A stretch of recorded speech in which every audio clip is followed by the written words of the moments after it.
Hey, I want to show you guys the Shockable algorithm that comes from American Heart Association. Sometimes when you look at it from the American Heart Association in algorithm form, it looks really complex. There's all kinds of boxes and arrows and whatnot. And I'm not sure this is much better, but we're going to go about it little by little. I think that sometimes helps when someone goes through it with you and explains it a little bit versus just giving you the handout that shows the algorithm. Um, it helped me. So let's go through it together, and you'll see that it's really kind of a little dance that you do, kind of like a cycle, a repeating cycle. And at the end of the day, there's really not a huge amount to remember, even though it looks like there is. So here's where we start. Um, Suppose your patient is not breathing. We're going to do a hospital situation just because this is an ACLS algorithm, and that's usually where you would use ACLS, unless you're a paramedic out in the field. But suppose your patient is not breathing, doesn't have a pulse. The first thing you do, of course, is call for help, just like in BLS. I think that doesn't need much reminding. I think we all would call for help if that were to happen to us. And then you're immediately going to start CPR. So at this point, you've called for help and your mind goes blank, like at least mine used to, like, okay, what do I do now? This patient's dying. They have no pulse. What do I do? So easy. Just remember to call for help, which you would do anyway, and then you're going to start CPR. So you're going to get next to the patient and either kneel next to him up on the bed, somewhere where you're high and you can get good compressions in. If there's a stool around, that's excellent. So you're going to call for help, bring the crash cart, you're going to start CPR. Your team comes in. You're going to take the hard backboard off the back of the crash cart, put it behind the patient. Now you can do CPR on the bed without them pushing into the mattress and not getting good compression to the heart. You're going to put them on the monitor, start IV or IO access, and someone, hopefully respiratory therapy is there, but if not, you're going to assign someone to use a bag valve mask, an ambu bag, to breathe for the patient. If they're not intubated, if they do not have an advanced airway, you're going to do 30 to 2, just like you learned in BLS. If they do have an advanced airway or the doctor intubates them immediately, then you're going to do 1 breath every 6 seconds. And continuous CPR. All right, so you have them on the monitor, put the pads on the patient immediately because we need to see what rhythm this patient it is so we can treat them in that algorithm. Because if they have a beautiful heart rhythm on the monitor but no pulse, then we know it's PEA. We need to go down that part of the algorithm. So put them on the monitor first thing. You should also have someone starting an IV. If they can't get it in a couple attempts, go to IO access. And then, of course, respiratory is working on their breathing. So suppose you see this rhythm on the monitor here. This is VFib, and that's shockable. You ask yourself when you see it on the monitor for the first time, is it shockable or not shockable? What rhythm is this? Well, this is VFib. There's no organization at all. It's just erratic. The heart is not beating. It's just quivering like this. So you're going to shock that.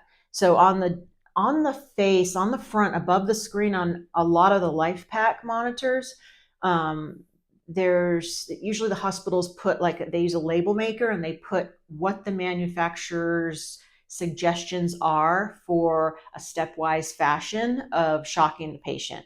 If that's not on there, I always go with 200 for the first shock and then work my way up. So 200 joules. If the person doing CPR here is on, I don't know, compression number 10, this first time when we first identify this rhythm, we do not wait for them to get to 30. This person needs electricity for this shockable rhythm, so we're going to stop CPR no matter what number they're on, and we're going to shock them at 200. This is shock number 1. This does not work. This is shock number 1. All right, we're going to go right back into CPR with a new person. You're going to trade every 2 minutes, trade out CPR people. Even if they say, nope, I'm not tired, I can go another round. American Heart suggests that you change the CPR provider every 2 minutes. So you do 2 minutes, your recorder tells you, okay, it's been 2 minutes, let's do a rhythm check. You see it's still VFib. You're going to shock at 300 joules now. You could do 260. You just need to go up a little bit, and hopefully it's written on the front of the defibrillator for you. This is shock number 2. Then you go right back into CPR for 2 minutes after you have shocked twice. American Heart wants you to shock twice before you give epi. Now, in real life, epi gets given, as soon as there's IV access. The doctors like to give epi early. That's fine. That's their order. You do what they suggest. But if you're running the code, you have to follow the algorithm, and that says epi 1 milligram every 3 to 5 minutes after the second shock during CPR, so that you can circulate that epi. If you're not doing CPR at the time you give the epi, it's just going to sit there, right? So number 2 shock, CPR, and at the same time you're going to give epi 1 milligram IV push, and you give that every 3 to 5 minutes, okay? And your recorder person is also keeping track of the meds and how often they have been given and when the next one is due. They'll remind the team leader and the team if that's necessary. So we're going to do a rhythm check after the 2 minutes. This now is VTAC. VTAC can have a pulse or it cannot have a pulse. So we're going to check this patient for a pulse, and there is no pulse with this. So if there's no pulse, this is a shockable rhythm. We're going to shock at 360. We went up from 300. Then we're going to continue CPR. And at this point, it's not time for epi yet. So we're going to give either amiodarone or lidocaine. Those are both antiarrhythmic drugs, okay? So let's choose amiodarone this time. We're going to give 300 IV push. The only time you give IV push amiodarone is when the patient has no pulse. You would not give amiodarone to a patient with a pulse. So in other words, if this VTAC had a pulse, we wouldn't give 300 IV push. We would give 150 milligrams over 10 minutes, because that's what you give alive people. All right, so we give that during CPR, so it circulates. We do a rhythm check after 2 minutes. It's VTAC again. So we're going to shock at 360. This is the highest it goes. So we're going to continue with 360 in subsequent shocks. 360, back into CPR for 2 minutes. Now it's time for another epi, 1 milligram IV push. You never give IV push epi to an alive person either, only dead people. And then after the 2 minutes in the epi, we check again, VTAC, we shock at 360, go back to CPR for 2 minutes. Now we can give, this is actually after 5 minutes, we can give this. It's half the dose of the original, 150 milligrams IV push. We give it during CPR. After the 2 minutes, we do a rhythm check, and we see something different. We see a perfusable looking rhythm. It looks like it's a normal rhythm, but we have to check a pulse because it could be PEA, pretending to be a normal rhythm, when in reality, the heart is really not beating. Just the electrical part is working. The mechanical pump is not working. So we check for pulse, but they do have a pulse. That's great. So now we've achieved ROSC.